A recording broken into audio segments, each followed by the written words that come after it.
evolution of weapons follows two distinct trends. The quest to create bigger, more powerful killing machines, and what seems like the opposite.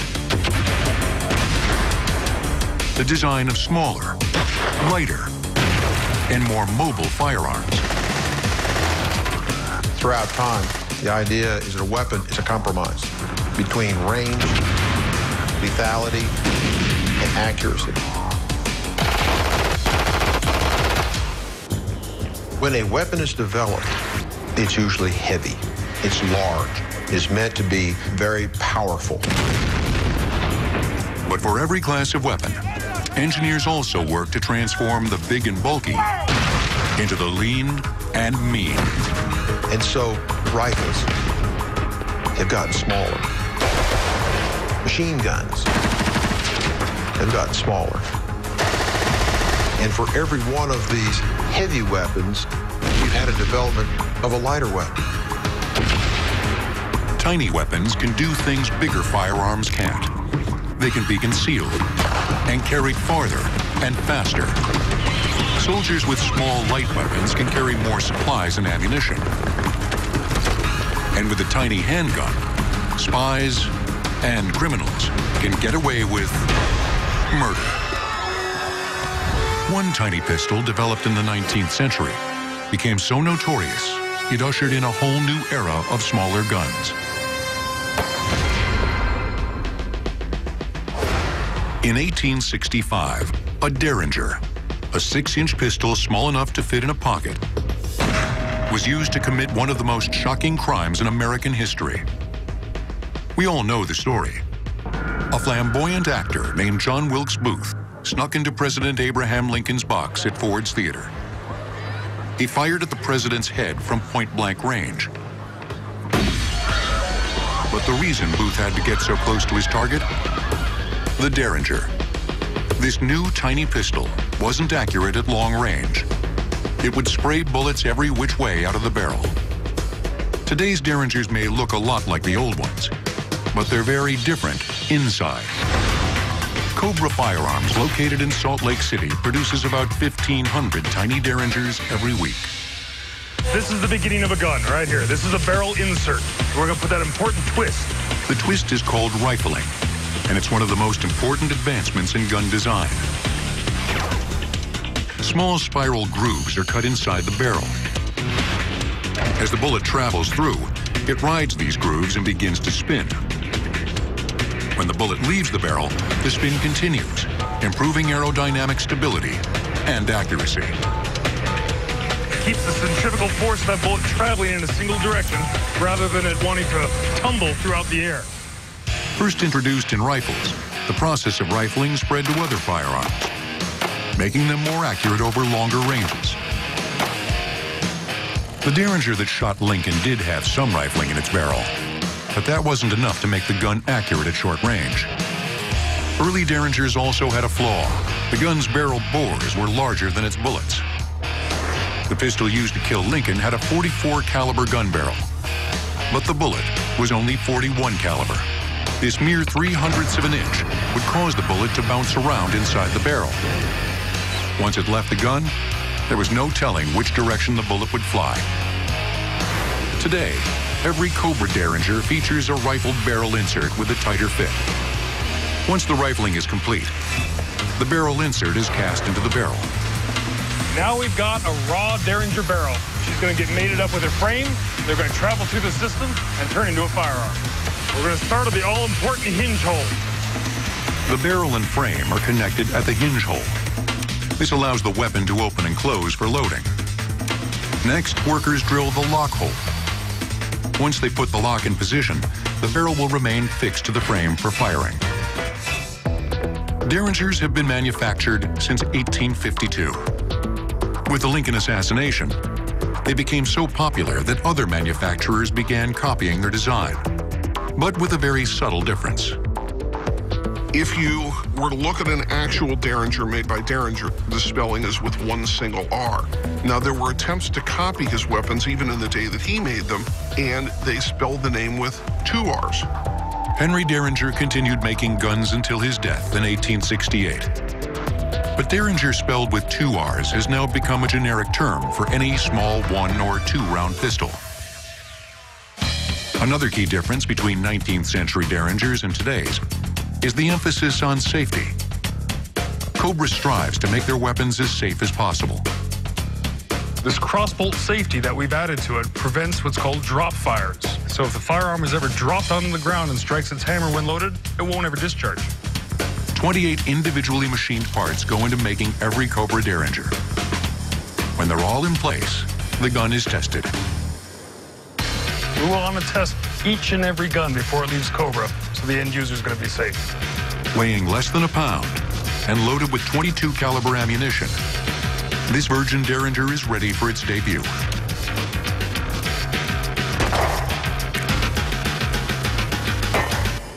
Got him. From the start, the little Derringer appealed to a variety of gun toters. Gamblers could easily hide them up their sleeves. And they became a favorite of women looking for extra protection. The most common use would have been among prostitutes who would have needed to defend themselves against unwanted attacks. The Derringer remained popular, but as technology continued to improve, small handguns got even smaller and cheaper. Not surprisingly, criminals and gangsters embraced them, inspiring a name for their weapon of choice, the Saturday Night Special. This was the gun that you took out on Saturday night in case something happened, and if you had to, it was a throwaway piece. Saturday Night Special is a label given to an entire group of cheap small handguns. Easy for criminals to toss before police could find them. With nearly a decade of crime-fighting experience, George Wunderlich has seen his share of Saturday Night Specials. The Astra 25 is one of those Saturday Night Specials that's gained a certain notoriety. It's very easily concealable. You can hide it in your hand. It's as thin as a wallet. This was the gun of choice. In the first half of the 20th century, gang violence exploded in the U.S. More gangsters meant more guns on the street, and the smaller, the better. For criminal, concealment is vitally important because it allows you to both approach and retreat from a crime scene without really being able to be noticed. A small, concealable weapon gives you the advantage of surprise. Another Saturday Night Special, the Rome RG-14, nearly took the life of another commander-in-chief. One of the most famous uses of a Saturday Night Special would have been the attempted assassination of President Reagan. And what we see here is a very small, very cheap 22 caliber revolver being used that nearly brings down the President of the United States. As these miniature pistols became more and more prevalent, the authorities stepped in to control them. The Saturday Night Special was actually outlawed from import or manufacture here in the United States. The government was compelled to get these tiny and inexpensive firearms off the streets. But it would take more than a new law to stop crime. Coming up, the police fight back with their own smaller weapons. In today's world, officers need a small, compact system. And the tank goes tiny. You're never really going to know what it's like to be visited by the Badger until it comes crashing through your wall. Next on Modern Marvels. We now return to tiny weapons on Modern Marvels. Tiny weapons are the go-to tool for criminals. They can hide them in a pocket, up a sleeve, or in the palms of their hands. Every year, tens of thousands of small handguns are used in crimes like robbery and murder. But fortunately for the cops and the rest of us, one small pistol helped level the playing field. As they used to say in the West, God did not make man equal. Colonel Colt did. Weapon maker Samuel Colt's pocket revolver gave police something they'd never had before. A pistol small enough to hide. We can now take that revolver and place it into a pocket. It's fully concealed, it's very handy, it's lightweight, and it has multiple shots. Colt's pocket revolver was the first revolver reliable and accurate enough to be adopted by police. Its secret? Superior design and manufacturing techniques. It was one of the first guns in America to really use interchangeable parts and a high level of accurate machining to make the weapon. The development of the Colt pocket revolver unleashed a variety of new, increasingly smaller pistols. Eventually, it ushered in a new style of policing: the hidden second firearm. It might be carried in an ankle holster, it might be carried in a pocket, but typically it's concealed in a place that's easily accessible, but not obvious. Officers call it a backup piece, or the last line of defense. And it keeps the bad guys guessing. A criminal is going to know that somewhere on that officer's body there's a backup weapon, and they don't know where it is. Therefore, they can't take countermeasures to prevent its use. Backup pieces are usually quite small, often less than 6 inches in length. But when an officer wants to go tiny, he or she can turn to the .22 short. The .22 short mini revolver is the smallest production firearm being made today. This tiny gun is only 4 inches in length, and it weighs just 4 ounces. It can be hidden almost anywhere on the body, even in places that other guns you wouldn't even want to think about. Of course, criminals carry backup pieces too. Police officers must be ever vigilant for tiny concealed weapons. You must be absolutely thorough when searching a prisoner. You also have to be looking out at all times for where the hands go. You never know when it could wind up on a weapon. The .22 short is the smallest weapon a policeman is likely to carry. But there's something else even tinier: the miniature pinfire pistol. Less than 2 inches in length, these miniguns are a favorite of collectors. The key to making the pinfire so tiny lies in the weapon's ammunition. Pinfire ammunition, it allows the ammunition to get almost insanely small. We're talking about ammunition all the way down to 2 millimeters. Advancements in ammunition also contributed to the trend towards ever smaller weapons. Once ammo changed from flint and powder muzzle-loaded systems to smaller self-contained metallic cartridges, pistols and rifles could get smaller too. The miniature ammunition in the pinfire actually fires, but this gun shoots flares and blanks rather than bullets. At that point, you're not talking about a firearm. You're really almost talking about a toy or a model. Pistols aren't the only weapons with miniature models. Even machine guns have gotten tiny. When SWAT teams need a weapon with devastating firepower, they turn to this mini machine gun. Developed by Belgian manufacturer FN Herstal. The compact P90 is under 20 inches long and weighs less than 6 pounds. Operators love its small ergonomic design and its versatility in close quarters. During our training scenario, we were really working on shooting in close proximity to one another. A lot of times in close quarter battle, you're very, very close to your teammate, and you have to practice that in a real live fire scenario. SWAT Commander Ricky Thomas frequently faces life-threatening situations in tight spaces. P90 is rounded. It has rounded contours. It doesn't get caught on your buckles, and it doesn't get caught on your gear. It keeps you from getting snagged and hung up. To create the compact P90, engineers at FN Herstal adopted the bullpup design. What the bullpup does is take this same length of barrel and receiver, and by moving it back in the stock, it gives you the same efficiency and the same accuracy in a shorter and lighter package. In standard weapons, the barrel and receiver are placed in front of the trigger. In the bullpup, the action is moved to the rear of the weapon, behind the trigger. This allows the barrel to sit further back in the stock, reducing the overall length of the weapon. Unlike the compact submachine gun, which uses 9mm pistol ammo, the P90 fires a more accurate 5.7mm round, capable of piercing body armor. The round that's fired out of the P90 is designed to tumble upon impact. Projectile enters the soft tissue, travels 1 to 2 inches. At that point, the front of the projectile starts slowing down, the rear is still going faster.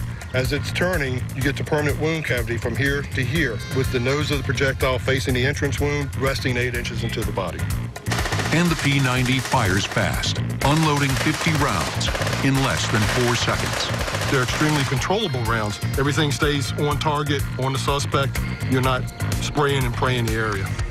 Machine guns are designed to send powerful rounds continuously at high speed. The first versions, developed in the 1860s, were big and powerful, all right, but difficult to move. It was more of a defensive weapon because it was not mobile. It could not be carried forward. These massive death machines were placed in key positions to defend territory. But it didn't take long for designers to develop a smaller version. The Browning automatic rifle. In its original form, this weapon weighed less than 16 pounds, had a 20-round magazine. One soldier could easily carry it forward and have a fully automatic weapon. The Browning revolutionized warfighting. Instead of hanging back, the machine gun could now go on the offensive. You actually use it to help you take the enemy's positions. This transition really gives us a second wave of machine gun development. Today's P90 is the culmination of more than 100 years of machine gun technology, providing maximum firepower in a compact, maneuverable design.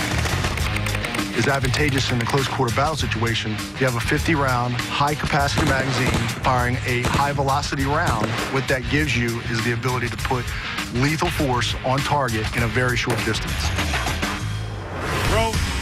Coming up, take a crash course on a tiny bomb. The shrapnel is going to get you. Going to just rip you to shreds. Boom. And rifles get smaller and nastier. Lighter than most weapon systems out there. It's a great weapon overall. During World War II, Allies smuggled thousands of tiny liberators into enemy territory. These pistols were meant for civilians who didn't have weapons, equipping them to kill an enemy soldier and take his more powerful gun. Tiny weapons will return on Modern Marvels. We now return to tiny weapons on Modern Marvels. For centuries, the rifle has been the main weapon for warfighters. It may not be tiny, but its range, accuracy, and power have made it crucial to success in battle. But as fighting styles have evolved, from firing in organized ranks to hide, shoot, and move guerrilla warfare, the rifle has gotten smaller too. Today, U.S. forces rely on the compact, maneuverable assault rifle. The current version is the smallest and lightest ever deployed.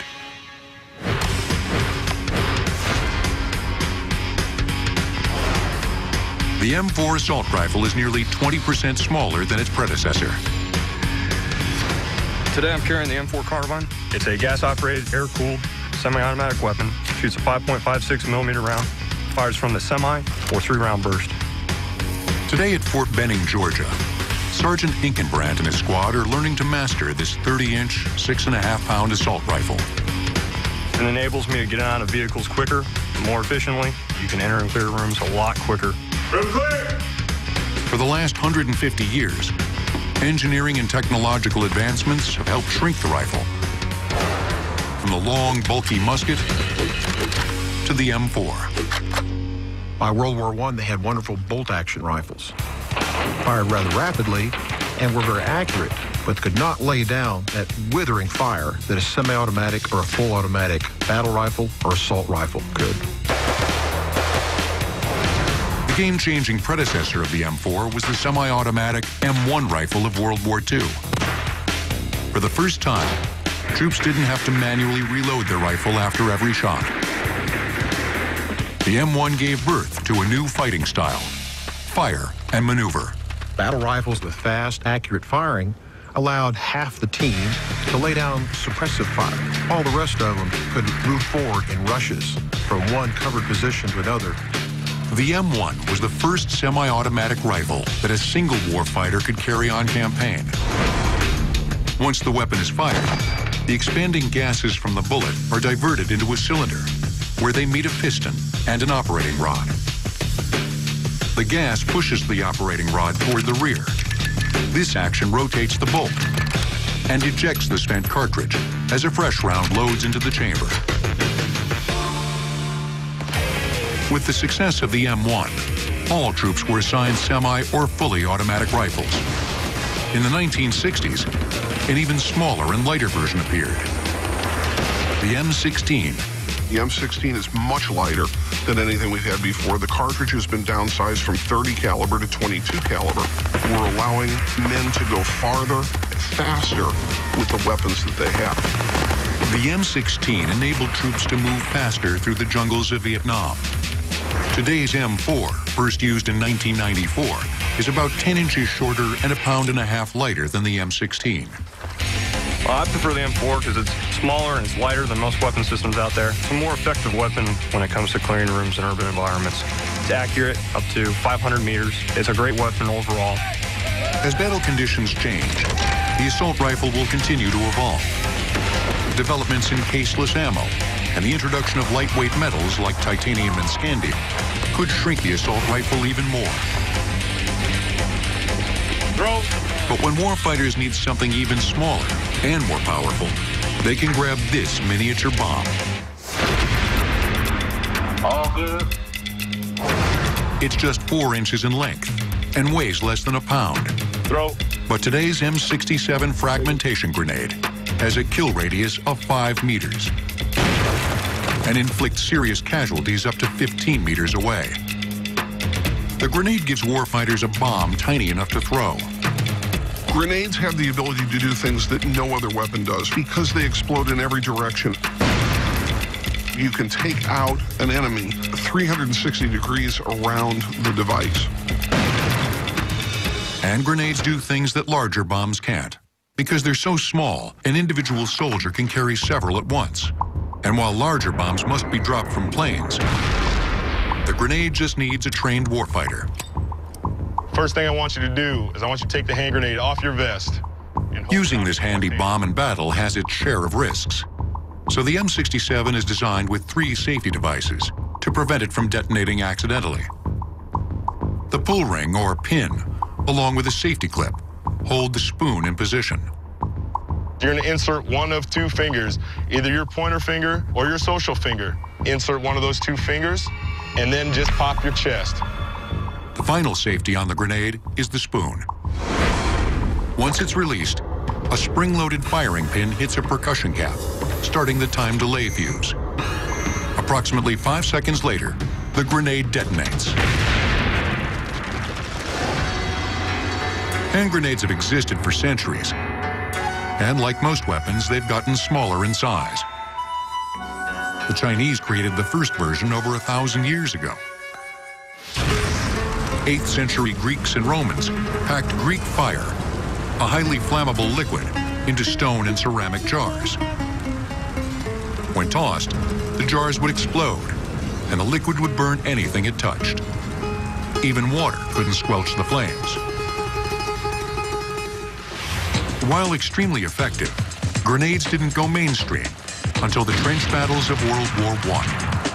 Fighting from trench to trench, the grenade made sense because it could be thrown from one covered position into another covered position with enough explosive force and fragments to incapacitate or kill an enemy.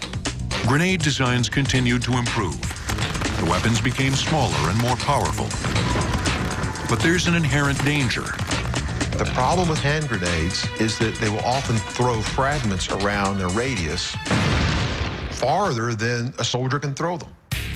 Training today's war fighters with M67 frag grenades is serious business. Instructors cover every possible scenario. We're going to go over some things that have happened, may happen, or could happen while you're here in the live bay. Pit NCO will sound off with, prepare to throw. Prepare to throw? No. Prepare to throw? No. Gentlemen, what happened with that soldier throwing the grenade? He froze up. He froze up. If that happens in our pit, Pit NCO will reach across, make 10 points of contact with the hand grenade, sweep away the non-throwing arm, take you to a knee, and motivate you. He'll sing you a song, talk to you, tell you about whatever it is you need to hear. Once that soldier is ready to throw, he'll stand him up. We'll continue training. Freezing up in the grenade pit is only one problem the instructors face with new recruits. Pit NCO will sound off with, throw. Gentlemen, what just happened at that point? He dropped his guide hand. He attempted to take a knee when he was throwing the hand grenade. If that happens, pit NCO will sound off with grenade inside the pit. He will then reach across, make 2 points of contact, take you outside the pit. When you land, it'll be ground, private, pit NCO. That is to ensure that you are safe. We can cover you up at that time. If everything goes right on the range, pit NCO will sound off with throw. Boom. Some of the best situations for the hand grenade is to use it when clearing a building. Any point where you can't see around a room, but you know there's an enemy in there. Fragmentation grenade, it's going to blow everything up in there. Thousands and thousands of pieces, literally, that's going to just rip you to shreds. This shrapnel is going to get you. While the M67 is the most popular grenade in use, other types, like the thermite grenade, are extremely effective. Thermite grenade is not to kill enemy soldiers, it's to kill equipment. It creates an enormous amount of chemical energy and heat, and it basically fuses the metal parts together so it cannot be used. Another type of grenade isn't used to destroy, but to conceal. Smoke grenades can be incredibly important when you want to advance your position. It allows you to do behind the smoke whatever you need to do without being visible to your opponent. Sniper threats are a huge thing in Iraq and Afghanistan. If you're having sniper contact and you have to cross a danger area like a road, a stream, pop some smoke grenades. Perfect concealment for you as you're moving across the danger areas. Bro. My favorite thing about an M67 hand grenade is the fact that I can produce more casualties faster with the M67 than I can with my personal weapon. You just can't match the amount of firepower that you have with just the hand grenade. The quest to go small isn't just about handheld firearms. One of the biggest and baddest military weapons is also going tiny. At How and How Technologies in Waterboro, Maine, brothers Mike and Jeff are building high-tech armored vehicles. And one model takes tiny to a whole new level. You're never really going to know what it's like to be visited by the Badger until it comes crashing through your wall. I'm pretty sure you don't want that happening. No. Created for SWAT and Special Forces, the Badger is a one-man all-terrain vehicle designed to breach buildings and other fortified positions. It's currently the smallest passenger tank on Earth. The most unique thing about the Badger is it's super small. It's only 32 inches wide, so it can fit through a door. That was really the huge engineering challenge for us to build a tank that's smaller than a human, yet can fit a human in it. Its small size makes the Badger incredibly mobile, and its armor plating can repel large caliber rounds. The shape of the Badger's front end is crucial to its success in the field. The more angled this vehicle is to the person that's shooting at it, the better it's going to be at deflecting bullets. Here we have a 50 caliber armor-piercing round that just barely made it in and then it ricocheted out. Here we have an AK-47. Those are very, very, very powerful rounds. Handgun round won't even mar the paint on this. And it's not just impervious to rifle fire. The Badger can stand up to small explosives, too. I can't really tell you the size of explosive that this thing can handle, but it put this thing 8 feet in the air and only sustained about 25 Gs on the inside, which means the guy survived. Storming buildings uninvited is the Badger's specialty. We've used it to punch through cinder block walls, reinforced rebar walls. In the event there's an emergency, something's going on, we don't want the Badger to have to run around and look for a door. It can literally go through a wall. Bringing the Badger to life wasn't easy. Just cutting the armor was a massive undertaking. One of the most difficult things with the Badger is how do you cut the material? This is so hard, you can hear it. The answer? Water jet cutting. At 60,000 pounds per square inch of pressure, the water jet cutter can slice through hardened steel and granite. In engineering, you never really know what you're going to end up with until it's done. And so that's why here we produce prototypes and we test and we test and we test again. And by the end of the day, if we've done a good job, we have a vehicle that is really survivable. The mini tank doesn't end with the Badger. Robots right now are really important for the military. We want to reduce the amount of casualties we're getting abroad and bring our soldiers home. We have today's technology, which is a human small miniature tank, to tomorrow's technology, which is a very, very small robot that can still do that mission, but remove the human right out of the hazardous environment. Coming up, they may look like toys, but these remote-controlled planes are saving lives. These are instrumental to the way our warfighters operate. Get down! Put the weapon down! Land your stomach! And nuclear weapons go portable. Next on Modern Marvels. We now return to tiny weapons on Modern Marvels. Flying behind enemy lines to gather intelligence is risky business. So the Air Force developed a small unmanned aerial vehicle in the 1990s. The Predator. At just 27 feet long and with a wingspan of 49 feet, it's flown remotely and can stay airborne for 40 hours. Armed with 2 Hellfire missiles, this UAV delivers a punch that can destroy tanks or bust bunkers. But for today's frontline warfighter, the Predator isn't practical. Faced with an enemy that's planting IEDs or sniping from rooftops, troops now have their own smaller versions that can be carried in a backpack and launched by hand. The brains behind this new generation of UAVs is AeroVironment in Southern California. These unmanned aircraft systems are instrumental to the way our warfighters operate. They provide critical information within a critical time frame that enables those warfighters to do what they need to do to complete their mission. AeroVironment has 3 small UAVs in production, each with different capabilities. If they need to keep continuous coverage over an area for an extended period of time, they might want to use a Puma system, which can fly for 2 hours. The Puma is the largest of the 3, with an 8-foot wingspan. It weighs about 13 pounds. What also sets the Puma apart is a mechanical rotating camera that can lock on a target and maintain constant surveillance. The airplane can fly in a straight line and can keep the camera focused on a given target, which helps them do their jobs much more effectively. And we can clearly see he has a weapon on the ground. He has a shovel in his hand, and he appears to be digging a hole. We've gotten really good feedback from the field where soldiers have been able to get intelligence just like this. When troops need a smaller, even more mobile UAV, they can turn to the Raven. Raven is the most prolific unmanned aircraft in the world today.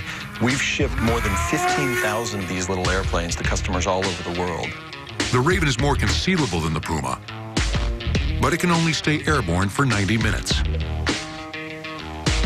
AeroVironment's smallest UAV, the Wasp, is roughly the size of a hobbyist's remote-controlled plane. Less is definitely more for our military customers. The Wasp is the smallest unmanned aircraft system in the world today. It weighs about 1 pound. It flies for about 45 minutes. It can be packed inside of a backpack. You just throw it in the air and it flies away. The Wasp's small size and quiet electric motor make it nearly undetectable from the ground. Tiny, stealthy, unmanned aircraft are the perfect tools for troops facing sniper fire. Once they know where the enemy is hiding, they can lower the hammer. Get down! Put the weapon down! Land your stomach! Sergeant. These are used by frontline warfighters. They have to be small. They have to be light. These mini UAVs also have to be tough. There have been cases where insurgents have actually hit these aircraft, put a hole in a wing, and when they bring it back, they can just take a roll of duct tape and put it on, tape it up, and send it right back out in the air. The biggest beating can come on landing, so the UAVs are built to break apart upon impact. Kevlar is a material that we use to ensure the strength and the lightness of these aircraft. When you see the kind of beating these take out in the field, you'll understand why we need to make sure this is very, very durable. But the pieces don't break. The troops can actually snap them back together. AeroVironment has one more UAV in development that can deliver a blow of its own. We've also been developing a totally new kind of a system, which is actually more like a munition than an unmanned aircraft system, and we call that the Switchblade. The tiny Switchblade is fired from a launch tube on the ground. As the plane approaches its target, the onboard explosive is armed. The switchblade then flies into that target and detonates, taking out that target and removing the threat. While the switchblade will deliver a small, precise payload, the goal of a nuclear bomb is to unleash as much destruction as possible. During the Cold War, the United States and the Soviet Union raced to build ever bigger bombs and missiles, weapons capable of wiping out entire cities. But we also thought small. In the 1950s and 60s, the Soviet invasion of what was then West Germany seemed very possible. The United States wanted a weapon that could stop the Soviets cold. So they created miniature nuclear bombs. The United States military in the 1950s actually developed an atomic recoilless rifle, kind of like an atomic bazooka. It was nicknamed the Davy Crockett. When you start to miniaturize atomic weapons, they become tactical. They can actually be used for the first time on the battlefield, and that completely changes the equation. The Davy Crockett carried the lightest nuclear warhead on record, the W-54. At 11 inches in diameter and weighing 51 pounds, the W-54 was small and light enough to be carried by one man. Had a tripod, you could download it or actually fire it from the Jeep itself. The Davy Crockett's range was about 2 miles. And so, depending on the power of the warhead and the direction of the wind, the operating team could be in danger.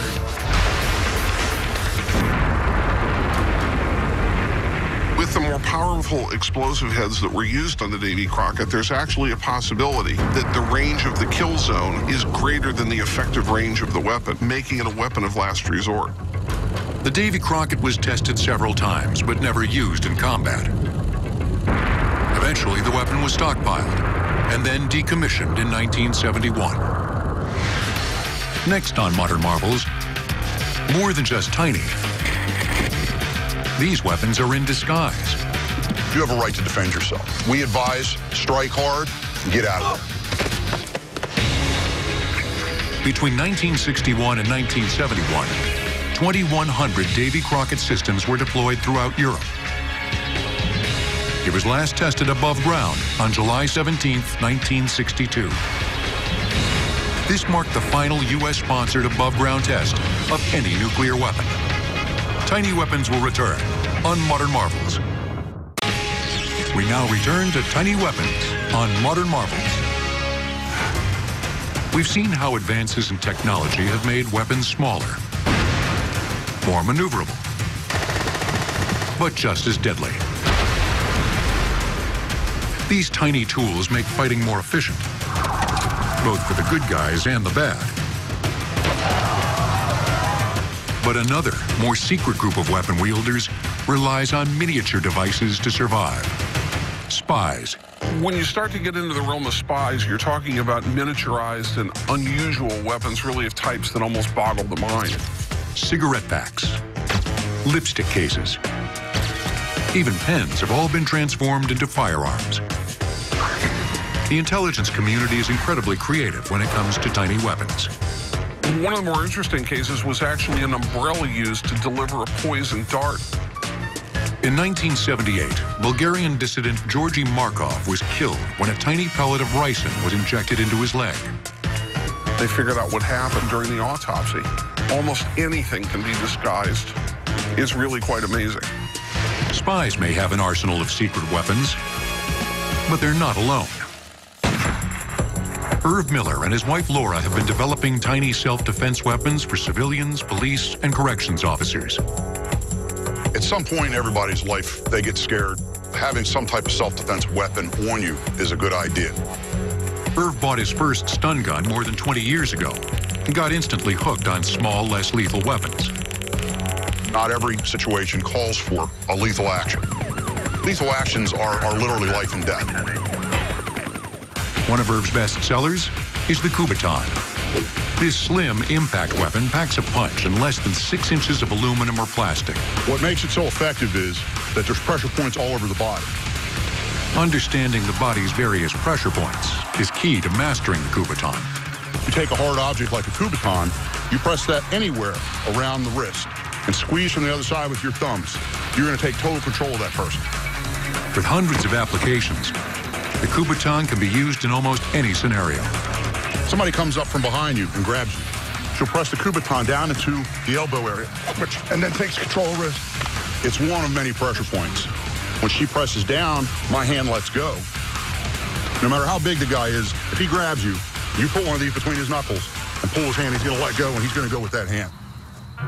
At first glance, the Wildcat keychain seems harmless, even cute. But squeeze it inside your fist, and it becomes a devastating self-defense weapon.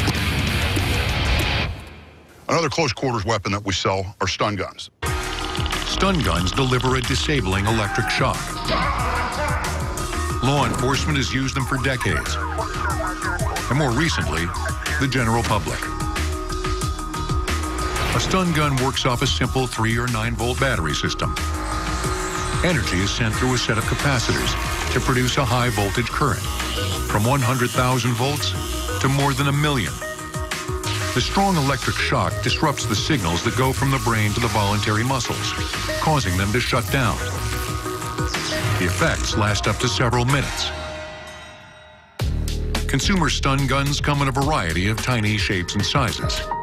This gun here doubles as a cell phone. Everybody's carrying a cell phone, but this cell phone has an LED light, which comes in handy, but even more importantly, it's a stun gun. What's great about these mini stun guns is they're small, compact, very concealable, and they pack a hell of a punch. Stun guns are considered close-quarter weapons. When you need a tiny weapon with a longer range, you can grab a can of pepper spray. What pepper spray is a mixture of very hot peppers with a few other components that cause the body to do things involuntarily. The eyes will slam shut. Your lungs feel like they're closing up. Your airways and mucous membranes start to swell. It takes the fight right out of somebody. The hot pepper in Irv's pepper spray is rated at 2 million Scoville heat units. That's 400 times hotter than a jalapeno pepper. But Irv sells an even more powerful pepper spray. We call it Black Label, Special Tactical Ops.